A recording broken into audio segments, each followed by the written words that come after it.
White cards for Modern Horizons 3. Next on Eternal Durdles. Hey,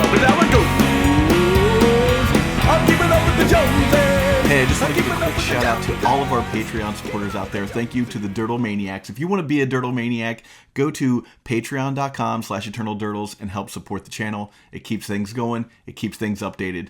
Thanks so much for watching. On with the show. Hello and welcome to Eternal Durdles. I'm your host, Zach Clark, and with me as always, Phil Bleckman. Phil, how's it going, man? Zach, I know we just talked about it right before we got on camera, but the fact that there's no Magus of the Sensei's top, but power balances in this set, dude, what the actual F, dude?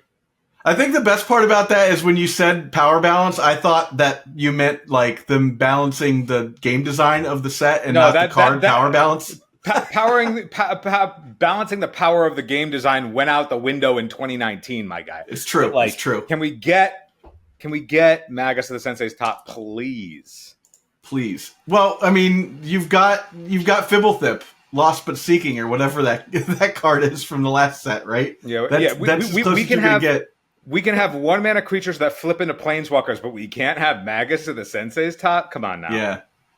All right, well, let's start off strong with white with Ajani, Nacatl, Pariah for 1 and a white. It is a 1/2, and it says, when it enters the battlefield, create a 2/1 white cat warrior creature token. Whenever one or more other cats you control die, you may exile Ajani and return to the battlefield transformed. His transformed side, let's flip it over here, is a...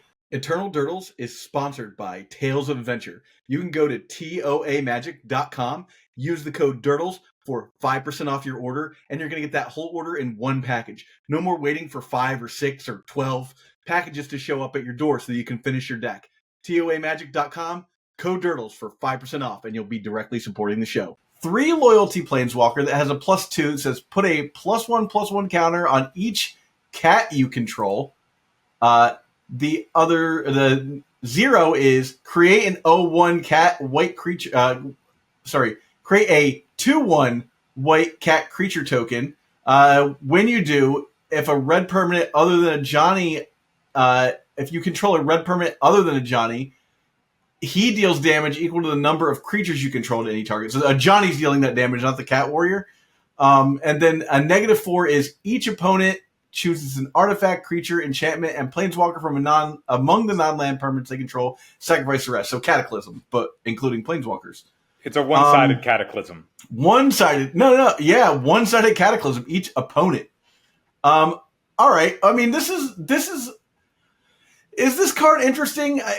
A 1/2 that like gets a death trigger from the token it makes is I mean, I don't know, man. I'll just feed into the meme that we always have on the show. Does Death and Taxes want this card? So here I'll be real brief about this card. Okay. Yeah. Obviously, it's a white card that presents a lot of value for 2 mana. Obviously, the backside seems crazy. It is if you flip it, it is functionally doing Gideon Ally of Zendikar type shenanigans, and You flip it, you plus it once, and then the following turn you can Cataclysm your opponent and still have Ajani on the table. Now, yeah, all of that is very good. Everything about this card has no downside. Whenever one or more other cats you control, you may exile Ajani, which means that if you flip the first Ajani, the second Ajani gets to come down, and if the cat dies, you don't have to flip that Ajani yet. You just get to have it all and keep plussing that and making your board real wide for no mana. This is obviously very good. It's a very pushed card. It's sort of dumb that this kind of shit exists now. The aspect where I think that this card, if you think about this card in play, though, the reason why I think it, like, will it show up? Yes. Will it be powerful? Yes. Will it be, like, the saving grace that we need? No. And here's why. The natural play pattern is, okay, it's my turn 2. Let's say I'm on the draw, right? My opponent has their 2 lands. They pass the turn. I have my 2 lands. I can't cast Ajani. Days. You know why? Well, not only days, but if I cast Ajani, create my 2/1, right? Yes. You cast an Orcish Bowmaster. You shoot down my 2/1 token, and I cannot flip my Ajani. Why can't I flip my Ajani? Well, if I flip my Ajani, he goes to 3, and then he just functionally doesn't have any text. Because he flips, he's at 3 loyalty, Mm-hmm. You then attack him down to 1. Okay, so he can either plus to put a +1/+1 counter on nothing, unless there's a follow-up Ajani, or Sure. I can make a 2/1 that I then go, okay, I'll just attack my orc army into your 2/1, and then we just play this thing where you just don't control the narrative in that situation, right? Because now, like, you functionally still can't cantrip unless you have another removal spell. You have to either play a red permanent. You have to find a cat. So that if you then follow up and play some kind of red permanent, but like they get to untap first and advance their board, right? Yeah. Like you flip the Ajani, they attack it down to 1, plus they get to do something else. So like, okay, where are we even at? That's just like a natural play of like you have a 2-drop and I have a 2-drop, and that's it, right? Like all of the other complications of that. And all that is to say that the way that this card lines up against Orcish Bowmaster still sucks. So yes, will this card see play though? Yes, it is like aggressively pushed, and it sucks that cards are aggressively pushed like this. But I don't see this changing the paradigm. Hopefully I'm wrong. Hopefully there's a red permanent that you naturally pair with this card. Maybe this is like the Jeskai Delver 2-drop, and it's like in Grixis you get Orcish Bowmaster, and Jeskai you get this now because you have red permanents, and then being able to be like, okay, I'll make some cats, I'll plus my cats, I can go wide, or I can reach and like dome you that way. It's like maybe that's where this world is. Maybe this is the Jeskai. Maybe 4th Aerolingus wasn't the card that Jeskai Delver needed, and maybe this one is, and we can embrace the fact that we have another Days Wasteland shell to look forward to playing against.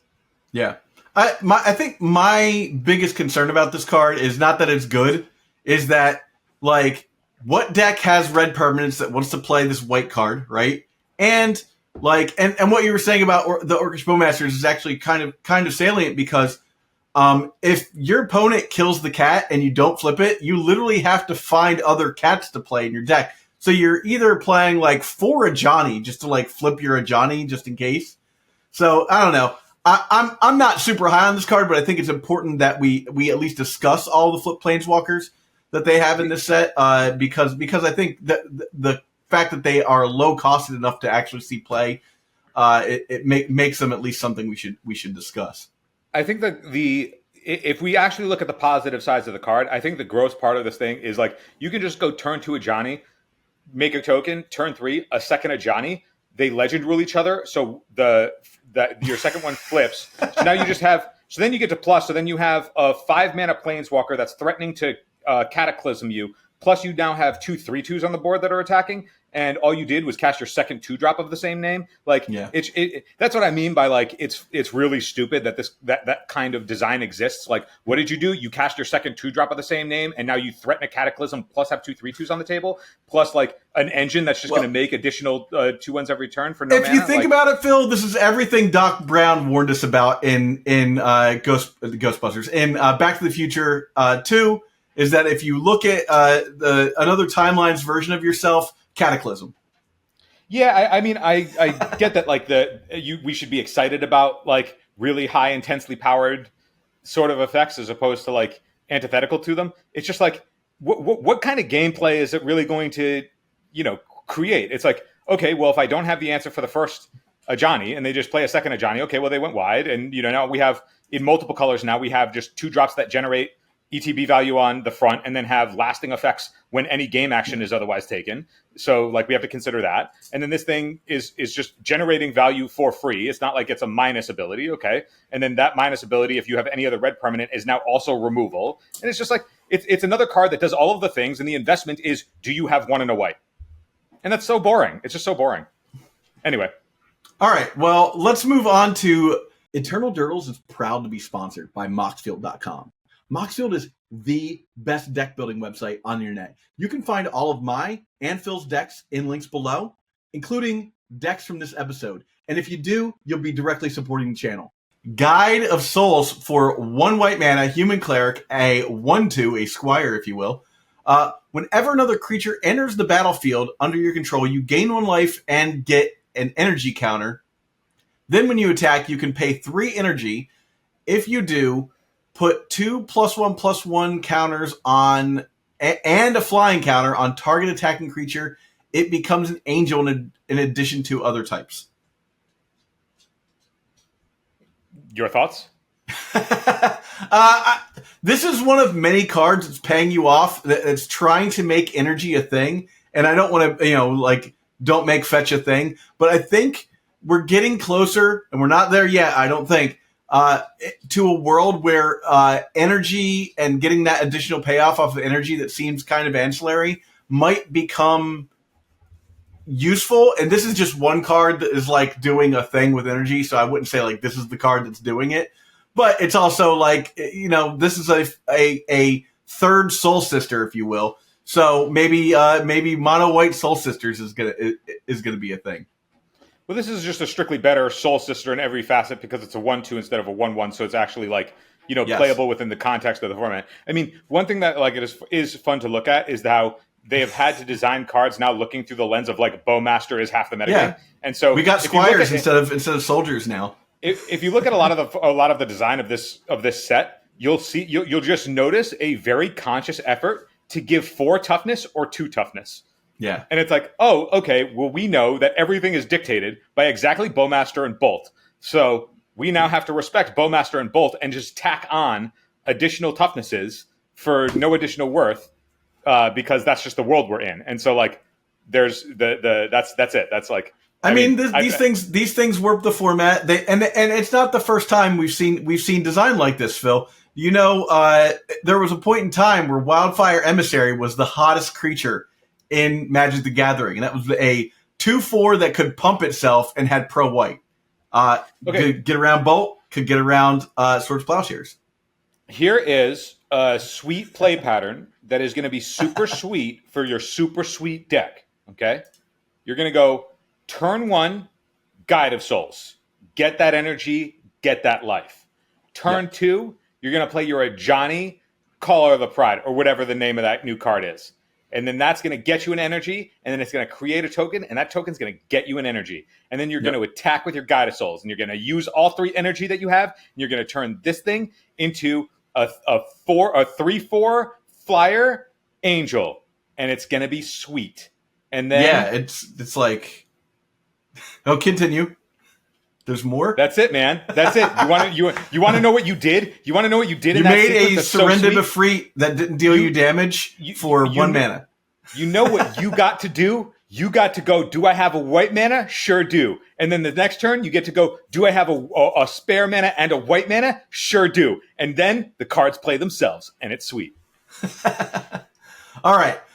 Next up is, I almost called this Metastatic Angel. It's Metastatic Evangel.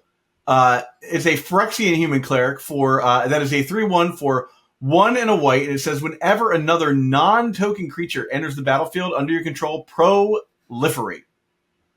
Hold on, man. Can we go back real second to Guide of Souls? Sure, Guide of Souls. Let's talk about it more. We got one more. I want to talk about one more play pattern for Guide of Souls. All right, you ready? Okay. All right, Guide of Souls. You have your sweet white mana, right? You're like, all right, got that white mana. I'm going to cast this thing. I got this 1/2. I'm going to get that energy. I'm going to get that life. Hell yeah, fuck yeah. Pass it over to you. Untap. I'm going to play this Bowmaster. This Bowmaster is going to get me an energy. It's going to create an Orc army. That Orc army is going to get me an energy, and I'm going to swing in with my 3/4, and it's going to be sweet. Yes. Oh man, that's probably the better play pattern. Actually, it might be the better play pattern. If we. That is to say, now we have a couple more options for 1 mana, 3 power flyers in the format. So now every color is going to get one. Every color gets a 1 mana, 3 power flyer. Yeah. All right. Metastatic Evangel. So we talked about this 3/1 for 2 mana. Whenever another creature enters the battlefield under your control, proliferate. I am not saying that this is going to be like a game changer for Infect, but it is a card you can put in Infect to have like reach. I don't know. Right now, I think an X1 is just not where you want to be in this format. But tacking on whenever to cards is often worth looking at, and proliferate can get kind of bonkers, especially if you consider whatever your opponent's doing with counters on them. Now your chalice is a chalice on 2. Which would be terrible for this card in particular, but stuff like that. I'll in the mirror against Death and Taxes, I'll tick up your thing to 6 instead of 5. Just there. this is an interesting play space, but unfortunately at X1, I don't think it's really where you want to be. Yeah, I'm gonna heal this episode, man. You gave this card so much time, and that's admirable of you. All right, on to Ocelot Pride. Ocelot Pride is a 1/1 for 1 with first strike and lifelink. It has Ascend. That means if you have 10 permanents, you gain the city's blessing. At the beginning of your end step, if you gained life this turn, create a 1/1 white cat creature token. If you have the city's blessing, each token you control entered the battlefield this way gets copied. Yes. For each token. Yeah, okay. What are your thoughts? Again, it's an X1. This is an X1. I get that. My thoughts here were like, if Bowmasters goes away, it's a big if, and you get this card, and you've got the Guide of Souls, and you get the Soul Sisters build, this could start to pile up as as sort of an interesting build for what is ostensibly going to be a budget deck for the format. But interesting nonetheless. Maybe not interesting. Yeah, I mean, First Strike Light Link, okay. I mean, First Strike's pretty good. But yeah, Blocks of ball lightning? Well, it's a 1/1 that you need something else. And I don't know if there's actual competitive incidental life gain in a deck that would want this thing. And I think that's it. Ascend is not a mechanic that exists in this format. No. Because to get 10 permanents means that you have to be doing something obscure. If you have 10 permanents, you better be winning the game. Well, I don't care if they're 1/1s. There is no deck in the format that would ever naturally acquire 10 permanents that would care about this type of card. So this card would need to be paired alongside something that is doing something oddly degenerate in order to generate that kind of cardboard. For example, I know we haven't gotten into blue yet, but Tamiyo's Meets the Story Circle is the 2-mana enchantment that the second chapter says that you discard a card or discard any number of cards and then you investigate twice for each card that you discarded. So if you went turn 1, play something, turn 2, play Tamiyo's thing, turn 3, draw, that's 2 lands, 2 cards you should draw so you can theoretically discard, I can't do all the math off the top of my head, but let's say you can discard 6 cards, that makes 12 clue tokens. You no longer have a hand. Then you slam your Ocelot Pride. You no longer have a hand, but you just generated 12 pieces of cardboard for 0 mana. So, that sounds pretty degenerate, but also, what do you do then? Who cares? Theoretical cardboard. This card's not going to see any legacy play, so we can go to the next one. This is fair. All right. On to Phelia, Exuberant Shepherd. This is a 2/2 Corgi, legendary dog with flash for 2 mana. And it says when it enters the battlefield, exile up to 1 other non-land permanent at the beginning of the next end step. Return that permanent under its owner's control. If it entered your battlefield, put a +1/+1 counter on Phelia. This is just a cheaper with flash built into it. Flicker Wisp. It's legendary. It's a little bit different than Flicker Wisp in that this thing has to attack in order to get the trigger. Did I say attack? Okay. Hopefully I read that right. That does make it a bit of a difference. I think that this is a card that you might see as a one of a fun of, as it were, in Death and Taxes. You compare it with you can save it with Caracas and whatnot. Yeah, I mean the one side of that is that this could theoretically be a ramp tool as well, or a way to generate mana because if you have any I know we've talked about it before, but some of the whenever we see a cheap white legend that has a powerful effect, I always lean towards that really aggro Yoshimaru deck that we've talked about a little bit. And it's if you go turn 1 Yoshimaru and continue all your stuff, and you get to play Mox Amber, and then you get to play this thing, and then you can bounce your Mox Amber, and then that would also pump the Yoshimaru and also get to hold up another mana. And it's okay, maybe now we're doing stuff. In that space, they're both dogs, so you can then play Cavern of Souls and shit. Maybe there's a dog tribal aggro deck or some shit, but at the end of the day, Grief and Beanstalk exist, so these kinds of cards are really going to have a tough time outside of the fun-ofs that you were talking about. Well, here's the other thing is like, if you're that 80 card Death and Taxes deck, right? Getting a second like free bounce out of your Urion, where you're just bouncing at, you're just like flickering everything and then you attack with this and flicker everything again, like it's not the worst, but you really have to want to be that deck in particular. Yeah, I think that this. Yeah. Go ahead. I got nothing productive to say about it. All right. Static Prison is a 1-mana enchantment. When Static Prison enters the battlefield, exile target non-land permanent and opponent controls until Static Prison leaves the battlefield. You get 2 energy. At the beginning of your pre-combat main phase, sacrifice Static Prison unless you pay 1. 1 energy. You want to go before I do? Yeah, go for it. I mean, this card is the first card that I think is good. 1 mana exile any non-land permanent, pretty solid. Even if it's a spend 2. But if we look at any of the other energy enablers, even if it's another copy of this thing, like you can also prioritize your timing on how something would work. Because like you can go through combat first and then do this, right? What do you mean? Well, it says at the beginning of your pre-combat main phase, so you'd want to cast this on your post-combat main phase.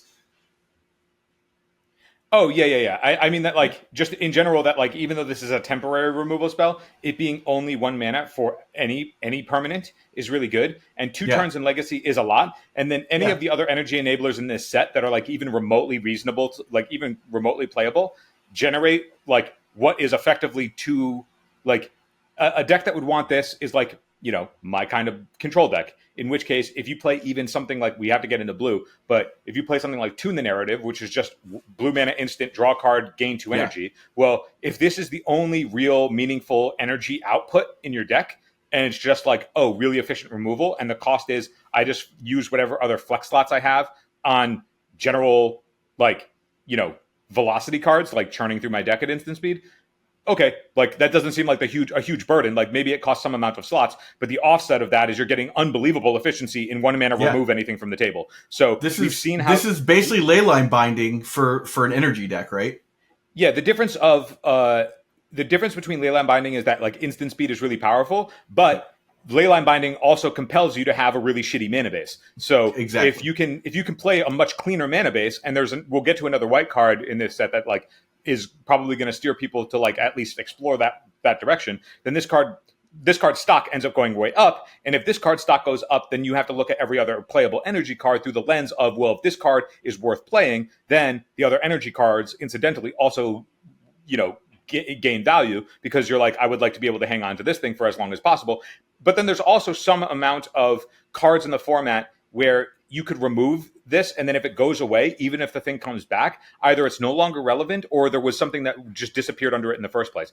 If you hit a token with this card and then it goes away, you can just sack it, keep your energy for your follow-up thing, and it's like, okay, you used a removal spell on an Urza Saga token or whatever.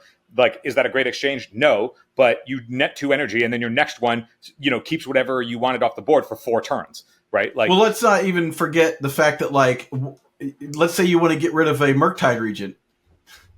Right, it comes back as a 3/3. Right? That's what I mean. Like, even if you remove whatever, if by the time it comes back, there are a lot of positions where it may not matter. Yeah, anymore. The game may have progressed. I was thinking, like there's some times where I've been like, oh damn, like my opponent has like, I don't know, a Leyline of the Void, and is that like winning the game for them? No, but is it like limiting my options in a way that's kind of annoying? Yeah. So what I could do is I could exile it. 2 turns, put whatever I need to into my graveyard around it, and then when this thing goes away and the Leyline comes back, it's like, okay, it doesn't matter. The thing I need in my graveyard is in my graveyard now. Little things like that where like it creates a pocket of time, and that pocket of time might be able to be leveraged in some way that's not obvious to the eye outside of context. And I mean, the more and more, like when this card was first around, I was like, I don't know, like you don't want limited answers. Like there's already a card that is 2 minute instant, exile a non-land permanent. I believe it's exile a non-land permanent that your opponent controls, and then they can cast it anytime they want, but it costs an additional 2. And I was like, well, that I've always wanted to explore that card, but every time I do, like the crux of being like, okay, it puts me down a card, and then I'm trying to play a long game, and every one of these effects always incentivizes you trying to close the game as fast as you can because it's a narrow time window. And, one thing when we get to lands, when we get to like the flip lands where it's like, pay 3 life or it comes into play tapped, I want to talk about those cards in a philosophy of design space. But when it comes to this thing, which is a pocket of time, the more and more that I've thought about Static Prison, the more and more I think it on efficiency alone, and the fact that it lets you maintain a relatively clean mana base, incentivizes so much positivity towards like the value versus any other kind of removal spell that just doesn't exist for non-land permanent, in that Prismatic Ending sort of requires you to have a really shitty mana base because you want to be able to get up to 4 mana, Yep. at least 4, so you can remove things like Karn, One Ring, blah, blah, blah. With a Leyline Binding incentivizes a really shitty mana base, and that exposes you to a whole bunch of different things that like really suck if you're not an exactly up the beanstalk variance.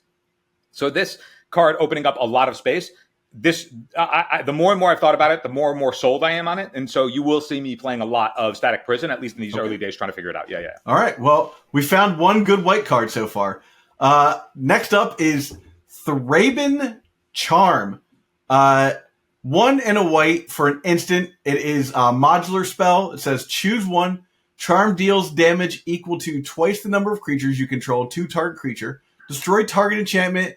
Exile any number of target players' graveyards. Obviously, I'm looking at this for the last two things as a, like, maybe include this in your sideboard kind of situation. Sure, maybe you'll end up killing a creature with it or something. I don't know. I just looked at this and was like, it might be worth looking at just because it's offering you choice.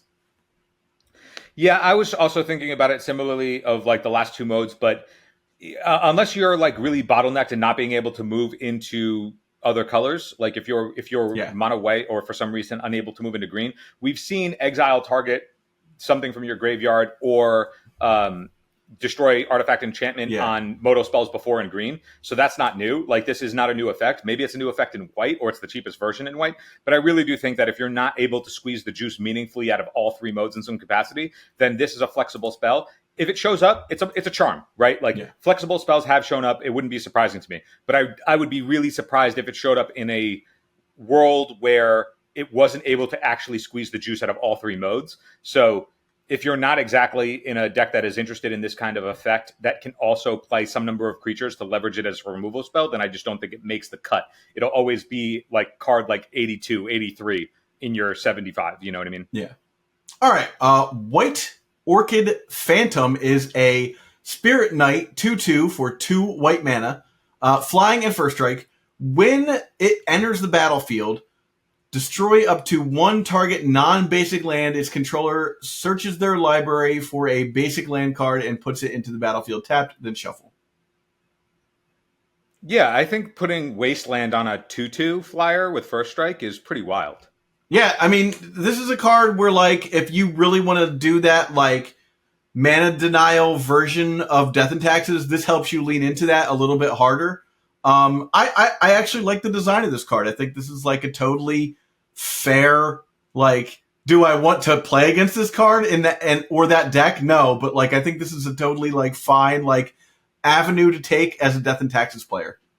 This is one of those cards that, depending on how much play it sees, will dictate the rest of the format. Does that make sense? If this card sees play in, let's say, every like version of Death and Taxes, whatever that deck looks like right now, whether it's with Bowmaster or whatever, like if every single variation of that deck, that archetype in the metagame moves into 4X White Orchid Phantom, then you can't go into an event being like, okay, if I'm going against it, if I know that I'm going to be running against Daze Wasteland, and then I also know that some portion of the non-Daze decks are going to be 8 Wasteland decks with the potential to flicker half of those flickering it too. Ugh.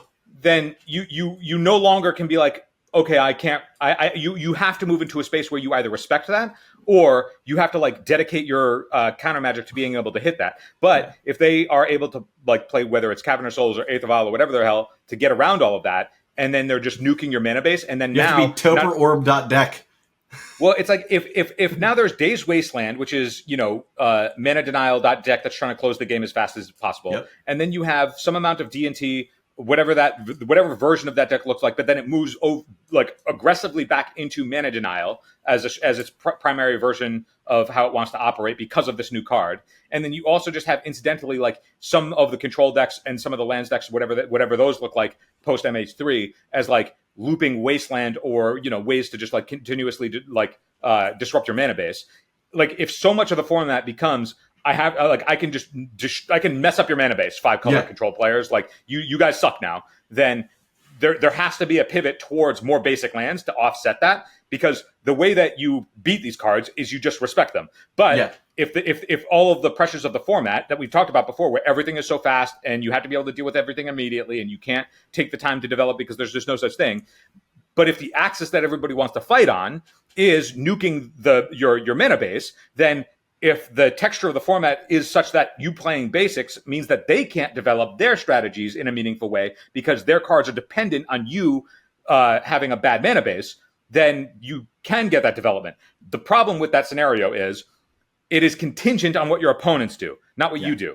Right? True. You can't proactively play the clean basics deck and expect to do well because you'll just get run over if people don't give a shit that you're running basics. Yeah. If they're all in on this sort of thing, and then you just have to play basics and more or less ignore what they're trying to do, great. You just made a really good metagame call. Yeah. So what I mean by that this card is can dictate the format is if opponents decide to proactively do this shit and you respond to that, you can take advantage of it. But you can't proactively respond to the thing that doesn't exist yet. So you got to wait until you see what the format shakes out to look like.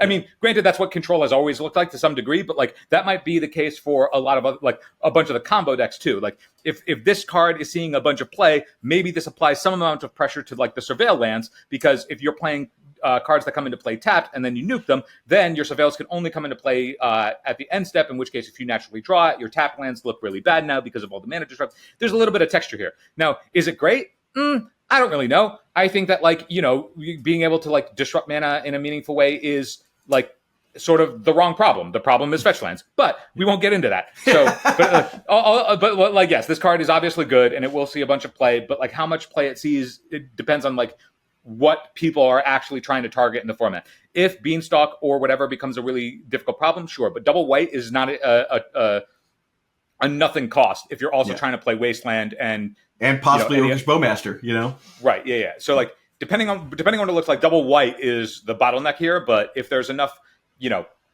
people move away from Bowmaster and towards this because it's just a cleaner plan as opposed to just being raw power, a 2/2 flying first striker is still going to do a lot of damage, across the board. So yeah.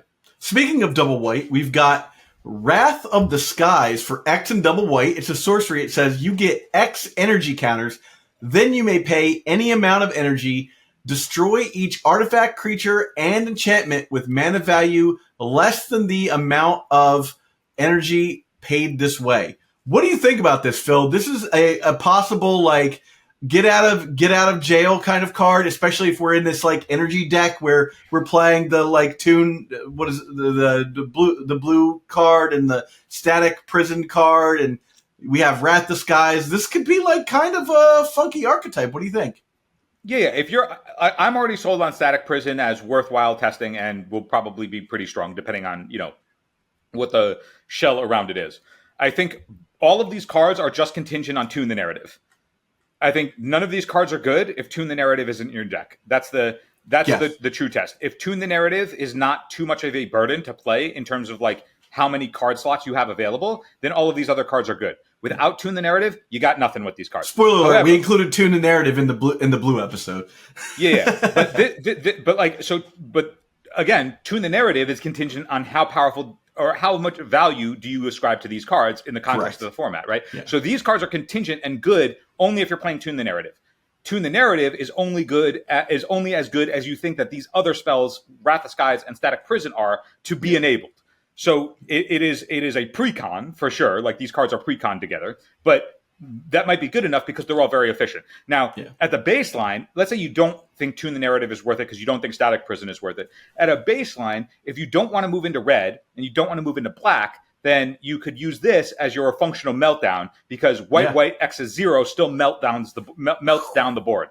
So that is something of value. Now, we have seen some amount of 3-drops, that Wrath 1-drops, as playable historically. We've seen what's the 3-mana saga that's one red black, Hitotsugu's is Unthirsting Hunger or something like that. Whatever that saga is. Historically we've seen like Wrath 1-drops across the table for 3 mana as a way to clean up the board, impactful in some positions. So you could do that in this card, where this card is just 3, make 1 energy, Wrath 1-drops across the table, and then as a nice way to clean up. That's also not bad. I think at your baseline, this is only going to be as good as Tune the Narrative. Or it will be good if you are looking for a meltdown effect and don't want to move into red. Now I say you don't want to move into black because you have pest control, and pest control having cycling is just like a cleaner way to do that if you're looking to do that ability and access to black and white. But if you don't have access to those things and you want something, then Wrath of Skies will see play. So of all of the cards that we've talked about in white so far, aside the Spirit that we just talked about, to me seems like a slam dunk, assuming that you're willing to commit to white. Wrath of Skies is just like, to me, the one card that's like guaranteed to show up to some capacity, because it's just another meltdown, but it's a meltdown in colors that otherwise didn't have it. Yeah, it's a meltdown for just white, and like that can be appealing for, I don't know, any, like I'm the blue-white mage. I'm happy to not have to splash a third color, because the only reason that I'm splashing a third color right now is for Prismatic Ending. And if Static Prison and Wrath of Skies means that I don't have to play Prismatic Ending or Meltdown, then I'm like really interested in this space, in which case I'm really interested in Tune the Narrative. So like it all comes together contextually. So this card to me is a slam dunk in that it will see play. It'll just be contingent on how powerful it will be, which is contingent on Tune the Narrative. Yeah. All right, and we have to talk about all of the flares. So Flare of Fortitude is 2 and 2 white for an instant. You may sacrifice a non-token white creature instead of paying its cost. Until the end of turn, your life total can't change, and permanents you control gain hexproof and indestructible. I think, I won't say this is the weakest of all of them, because I can't remember what they all do off the top of my head, but I don't see this as, this looks like an EDH card. This is like, don't wrath my board, bro. Right? Yeah, it's very EDH-y. I wish it said your opponents you can't lose the game, your opponents can't win, because then it would be like kind of a foil to like Cephalid Breakfast or something like that. Mm-hmm. Yeah, I think that there is probably something to the you gaining hexproof to some extent, that you get to like blank a bunch of stuff.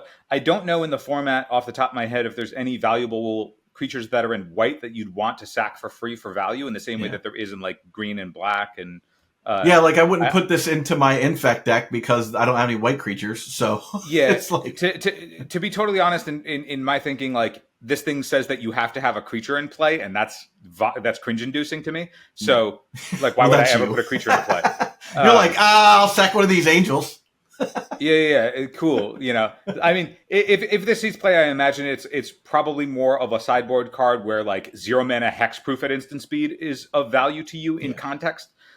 Whatever that may look like, whether it's like, oh, this is just like maybe you're out instead of Mindbreak Trap. This means that you can't be Tendrils or Grape Shot or whatever from Storm. Like maybe there's something there where this is play in Legacy to a degree where that deck would otherwise want that, because a player can play around Mindbreak Trap, but by like thought seizing you proactively. But like if you have the creature and then you 0 mana this in response to that sort of thing, then you sort of time walk the turn and they can't go off yet, and then maybe you have another thing. I don't know. It seems a little too contextual. I'm with you. I think that this one doesn't have a home to me immediately, but like 0 mana instant speed spell that can give you hexproof isn't nothing. Yeah. Like if it shows up, like I wouldn't be surprised, but I feel like it would have to be showed, like it would be very specific for that thing. It's not like a general free spell that's good, like Force of Negation and Force of Vigor and shit, Yeah. All right. Well, that is all of the white spells, white cards that we have zeroed in on for possible Legacy play. If you like this episode, oh wait, what? Well, I'm just going to give one shout out. We don't need to talk about it much because it's not like there's much to talk about. But Witch Enchanter is it's a 3 and a white for a 2/2 that says when it ETBs, destroy target artifact or enchantment an opponent controls. But then the backside is the flip land that you can pay 3 life, and it comes in as an untapped white source. And there is the talk of that being an additional white card that just replaces the previous, like I forget, Amirios Call or whatever in all of like the the Chrome MDSC style, Yeah, for like Oops All Spells type decks. For Oops All Spells or for Boros Initiative or for whatever, like there isn't anything to talk about. It's not like it's an interesting thing. It's just that before you weren't really casting a Mirror's Call, you were just using it as an additional white card that happened to be a land. And this one actually is just like a more functional card, and that's just a 4-mana 2/2 that disenchants something on ETB that's also a land and does the same functional thing. So it's just an upgrade in that space. It's not actually doing anything interesting. But while we're here, I do want to just comment real quick, because it's my avenue to, on the flip lands and the way that the philosophy wise, the way that they have cost these sort of things. And it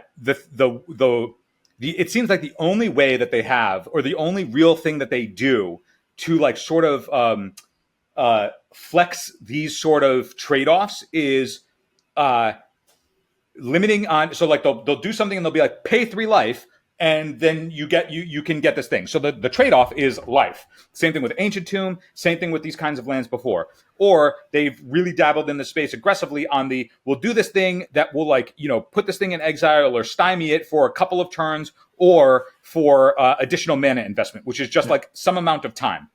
And my problem with that particular design is, I get that for challenging the thing, it helps incentivize, and this is definitely a biased position. Okay, so grain of salt me here, because it's definitely biased. But all of these types of effects incentivize you either being super aggressive, because the punishment is 3 life. So the way that you punish that is by being aggressive. Yep. Or it incentivizes and enables combo decks that don't give a shit about the fact that they lost life, because they're looking for a very narrow window of time in order to kill you. Game over. So the incentives of the trade-offs of these cards enable either hyper-aggression or hyper-aggression in the form of combo. So if you are looking to be mid-range and or control, these cards, like the trade-off of the cost to pay to be able to get the benefit of these cards is just not for those archetypes or those types of strategies. Yeah. It is only for the hyper-aggressive or the combo decks. And there's been a consistent pattern in their design of how they do that. They're like, this thing sets you back for a brief period of time, in which case I need to either aggressively kill you or I need to combo you out.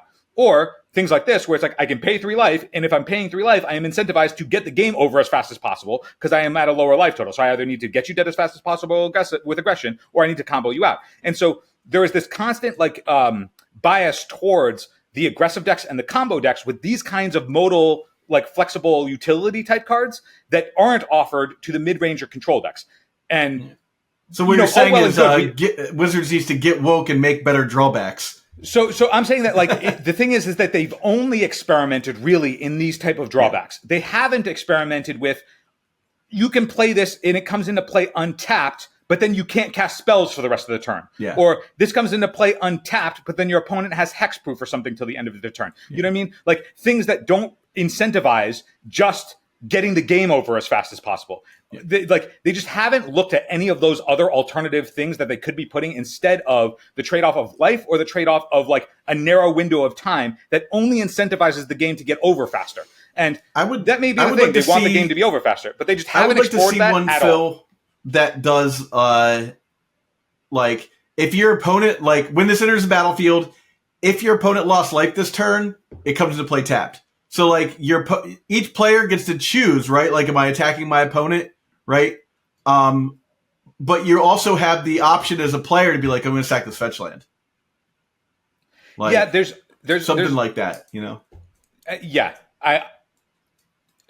all of the options of what they could do. I would just be interested to see I would be interested to learn if they have even considered making these drawbacks for these types of modal cards advantageous to decks that are not exactly aggro or combo. Decks that would traditionally want to play more than one color.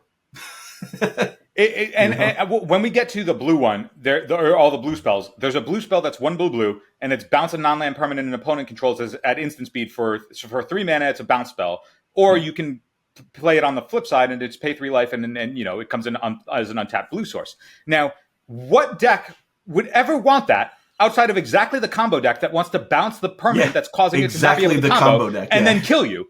So it's okay, either this is, so it's just incentivizing more of those types of decks where it's okay, it's removing the critical piece that is otherwise, stopping the deck that doesn't want to interact with you at all anyway from interacting. And it's not that that's necessarily bad. It's just like, why is that the players that we're looking to protect or enable? You know what I mean? And it's like, you can do all of it. You can do all of it. It's totally fine to do all of it. Like, it's just that we haven't seen any of the other side of the trade-off being, let's extend the game as opposed to narrow the game. Do you know what I mean? Yeah. And I'd be interested to see them actually explore that if they haven't thought about that before and just said, that's not what we want. It would be cool to hear them say, we've explored that. That's not what we want. But without knowing that they've explored it, it's just like, have they? And not knowing makes me go, are they just not thinking about it? So what I'm hearing, Phil, is that you want access to Cloud Chaser Eagle so bad that you're willing to die on this hill for it. I might already be dead on the hill. All right. Well, with that said, so that's all of the white cards for Modern Horizons 3 that we saw that might see Legacy play. If you like this video, like the video, subscribe. If you can support us on Patreon, you can go to patreon.com/eternaldurdles. And with that said, thanks for watching. Before you go, I need some help. Please subscribe to this channel and do your part to help sustain the Legacy content ecosystem. Just subscribing to this channel goes a long way to reminding YouTube that people love and support this format. Now, if you really want to go the extra mile, you should think about supporting us through Patreon. Both the links for subscription and Patreon are right here. And if you're listening on an audio format, you can go to patreon.com/eternaldurdles. Thanks so much for watching.